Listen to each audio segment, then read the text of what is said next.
Okay, I am going to talk a little bit about um, the Long Earth series and the Long Mars by Terry Pratchett and Stephen Baxter. Um, they had a really, really uh, good idea for their story. Their books, while I like them, some of the stories were disjointed. They had some parts that felt like too many points of view stories to try and interconnect and have an overreaching story. And it wasn't written as well as it could be. And I love Terry Pratchett. I love his books, Discworld books, Nation, Good Omens, which he wrote with Neil Gaiman. He's just an excellent writer, and I don't think The Long Mars is as good as it could have been. I mean that well-meaningly. Like I said, I love Terry Pratchett. These books are good. It's worth a read because the ideas presented are really good, and it really makes you think and open your mind a bit in the sci-fi setting, and it extrapolates from the situation. Oops, sorry about that. And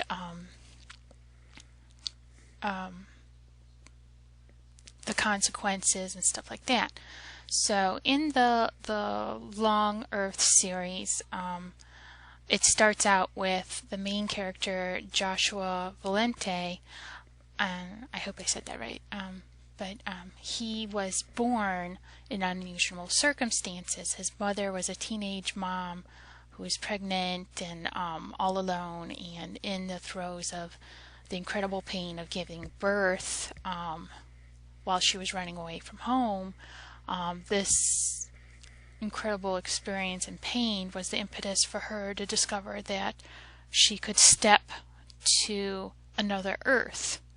And she gave birth to Joshua on this other Earth and accidentally stepped back to our Earth, our regular Earth. So in those few moments of being born, and forgive me, I haven't gone back to reread the first book again to go over all the details, but from what I remember, he was there anywhere from 5 minutes to 20 minutes or something like that. But for that time period, this newborn Joshua was all alone on this Earth. There were no other people on the entire planet Earth that she stepped to. And that's one of the things that also is touched upon in these books is what makes you human? How does being around other humans impact your mind and how you are human, and does that consciousness sorry, I should have prepared more and I did not. How that consciousness is impacted by other human beings and what that effect is. So in those first few moments, Joshua was not impacted by any human thought at all. He was utterly alone in utter silence with no other human thoughts on this entire planet.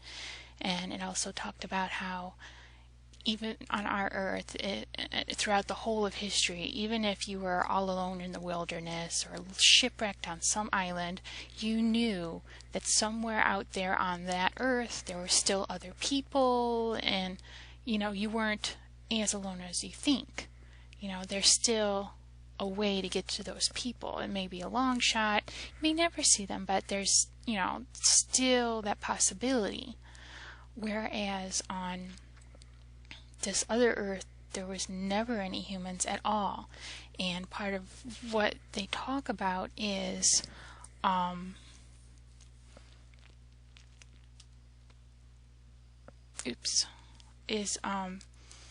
not so much parallel universes where if you make one choice in this Earth, say here's the timeline, you make a choice A and you impact the timeline in your own little way, and you follow this timeline now because this is your choice and you follow that now.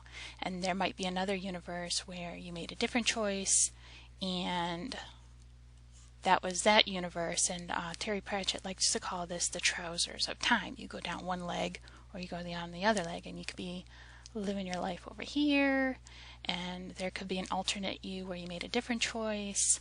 And there's lots of sci-fi stories where they explain the consequences of different choices, or can you connect to that self, and blah blah blah blah blah, because you're in this universe now, but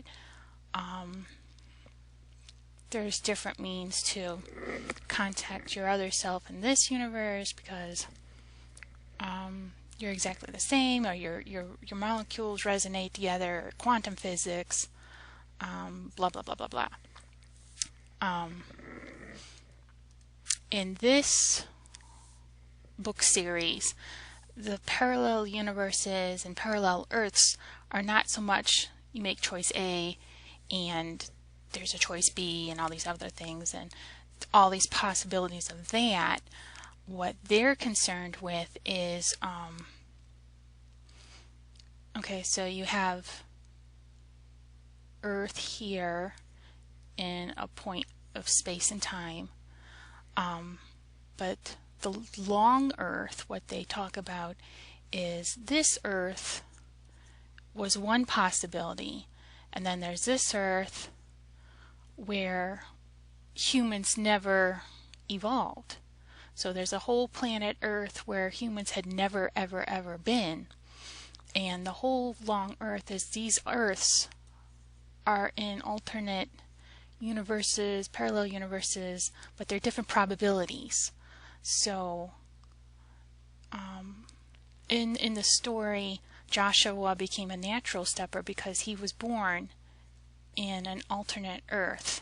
There are some humans that for some reason had the natural capability to step to these Earths, and so Joshua was born in this Earth with no other human beings in the entire world, and he now had this natural ability because his mother had it, and then he was born in these unusual circumstances.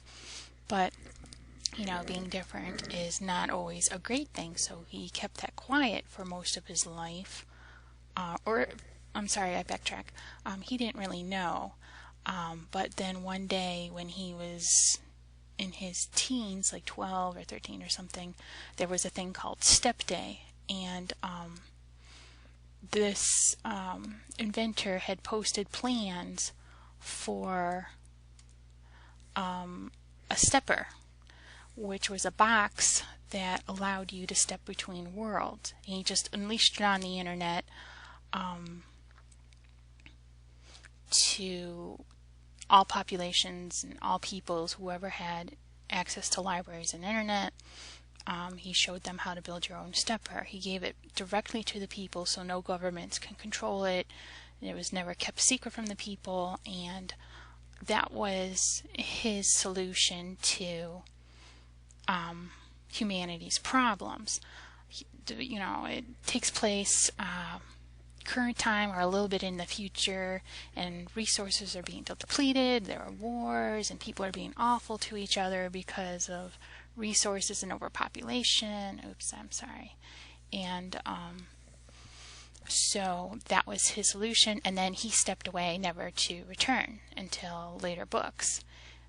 This is my artist rendition of him. You'll read about him later in The Long Mars, and you'll find out that he is in fact human garbage.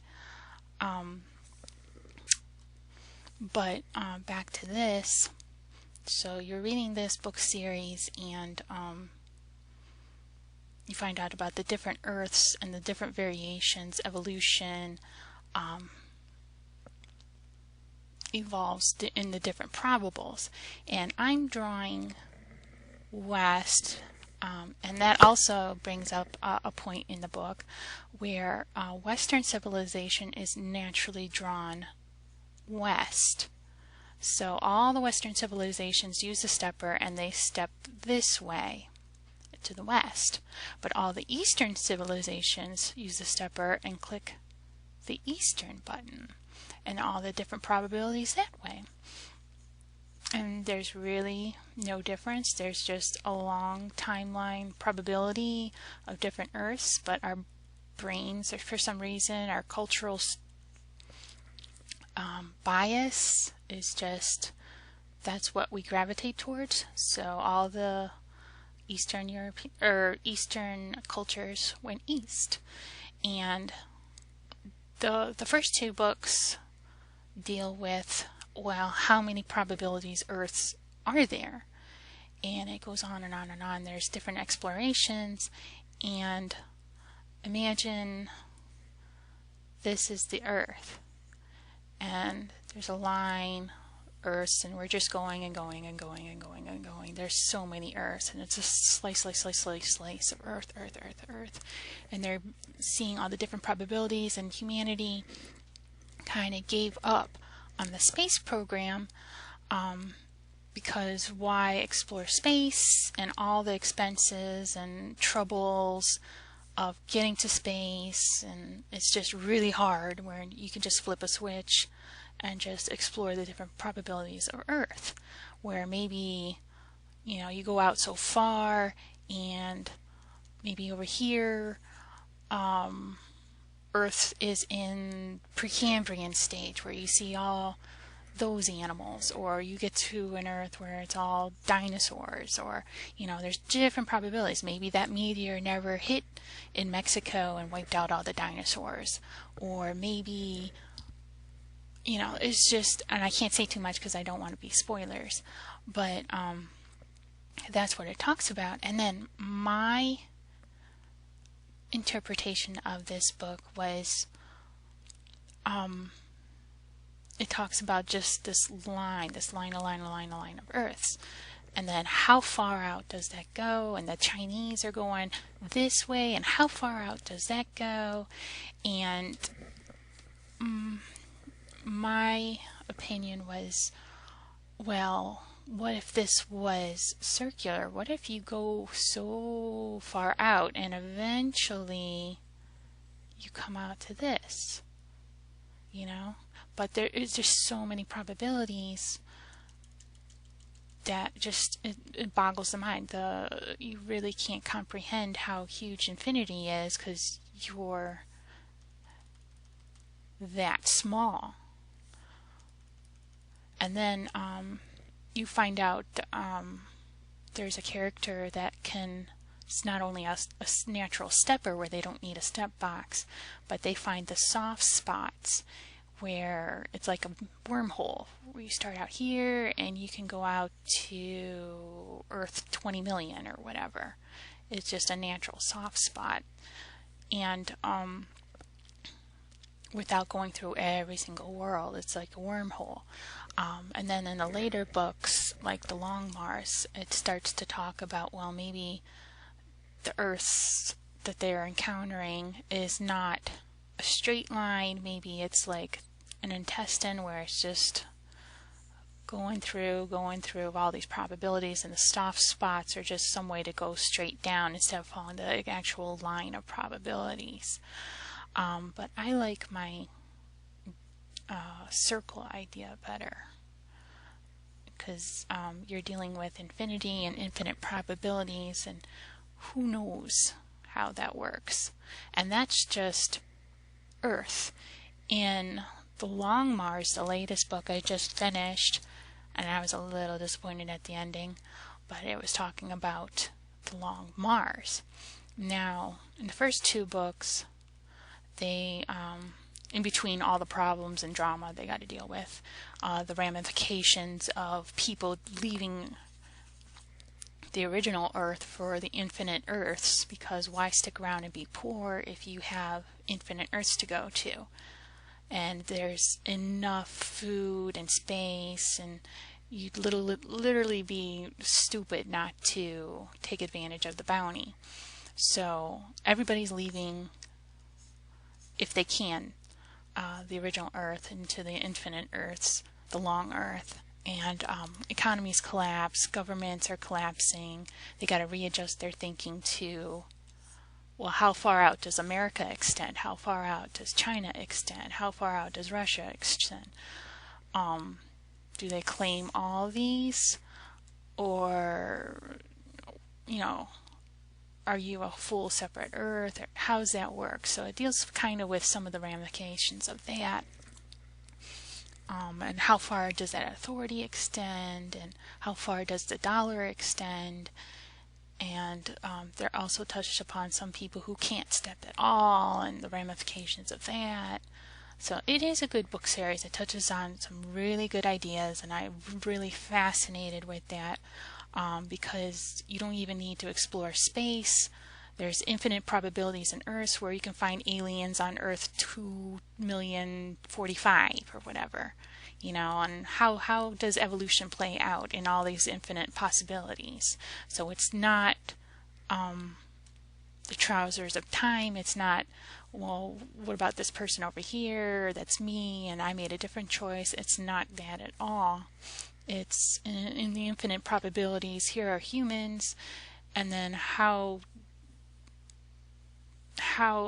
evolution and probabilities played out on all these different planets, and now we have the ability to access that just when we need all these resources and stuff. And then the long Mars, they find out that oh, I'm sorry, I gotta backtrack a bit. So in the first two books, they found, like way out there was a point where Earth got obliterated by an asteroid. So you're on Earth here, and then you step to the next point, and it's just space. Just the blackness, infinite of space. And then you need some kind of vehicle to get through this, otherwise you're dying because you can't just step into space. You'll die. So they had a vehicle, they briefly stepped through it and then continued exploring. Oops, I lost my thing here. And but they thought this through, and they're like, well, if we have this gap space, we can just kind of step a spacecraft through there, and then we don't have to bother with rockets and propulsion to get into space. That's a lot of fuel and expense, where you can just drift on over to the gap space and you're in space. You're done. So in the long Mars, they explored that. They're like, well, we'll use this, we'll build a space station here, and then we're going to go explore Mars, and then we don't need all the rockets and expense and trouble of just getting out of Earth. We can just cut that time in half and blah blah blah blah blah. So they get to Mars, and they're going to explore the long Mars. The same idea with Earth, only with Mars, and all the variations. And I don't want to get too into that because of spoilers. But one interesting idea they talked about on the long Mars is that the long Mars is not parallel to Earth. So here's the infinite Earth, here's the original Earth, and you're going through this, you know, this huge infinite Earth, and here's Mars, and you get through the gap here, and you get to Mars, and then you're following the same thing. And it's not that at all. In the long Mars, it's got its own thing. So the commonality might be the gap space here, but long Mars might be here, going its own groove thing over here, and it just briefly interconnected in that gap space.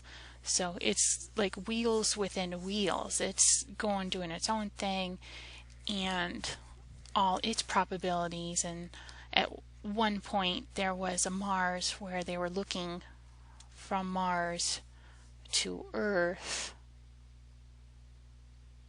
Oh, I'm sorry, that was a different point of view. There was another party that was exploring the long Earth, and they came upon the Earth where it was an actual moon of a much bigger Earth, and both were supportive of life. So they're on this Earth that was regular Earth and regular size, but it was part of a super Earth. It never got collided with the proto-planet that forms our current Earth and the Moon. In our Earth, in the early formation of the solar system, there was this proto-Earth and this I forget what it was called, Theta or something or other. And while the Earth was forming, that went through this period where the orbits weren't stable and they were trying to figure out, coalesce into what it is now. And unfortunately, this proto-planet smacked into proto-Earth, and the debris formed our Moon, and the rest coalesced to our Earth. Well, in this probability, that never happened. And the Earth is here, but all the other rocky planets formed this super Earth. So the super Earth had life and stuff, and you can see it, and then it was huge, and then this Earth here was a moon, and it was much hotter because of friction of the gravity of being under the super Earth and blah blah blah blah blah. And it really didn't get into the science of that too much, but I thought it was really cool. There was also other Earths where maybe our moon got smashed and it was a ring around the Earth, but because we didn't have the moon to stabilize our orbit, it was chaos, or it was not life like we know it. So it talks about all those probabilities. But that's what I wanted to talk about with this series. It presents a lot of awesome ideas, and I really wish it was written a little bit better to explore some of that, or I don't know. But that's all I wanted to talk about was that, and maybe get some more people to read that book, and then talk about it, because I get the sense that not a lot of people are reading these books. They are a good read. They could have been better, but they're definitely worth the read, I think, if you like sci-fi and alternate possibilities and multiverses and blah blah blah blah. So thank you for listening to me ramble. Hopefully I got you interested enough to maybe read the books. Definitely read Terry Pratchett regardless. I think you'll love his books. And thank you for listening. Now I gotta stop.